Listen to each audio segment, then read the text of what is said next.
ඉතින් අද වේද මේ යන්න ලෑස්ති වෙන්නේ. මං අද මගේ සුබ ගමනක් යනවා. මට ගොඩක් උදව් කරේ සවන ඒජන්සියෙන්.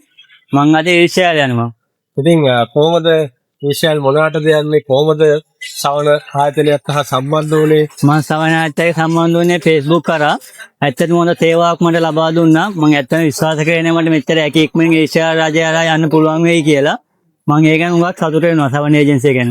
එතකොට මෙතෙක් ආපු ගමනේ ඔයාලට සවන ඒජන්සිය ගැන මොනවද කියන්නේ තව කෙනෙක් ඇත්තටම මං කියන්නේ ලංකාවේ ඉන්න සියලු දෙනාම මං කියන්නේ සවන ඒජන්සියලා ඊර්ෂ්‍යා වෙනවා නම් මං එකඟ වෙනවා. මොකද හොඳ විශ්වාසාන්ත සේවාවක් අපිට ලබා දුන්නා. පොඩි කාලයක් අපි රැඳී හිටියා. නමුත් අපි මගේ ඇරියේ නෑ.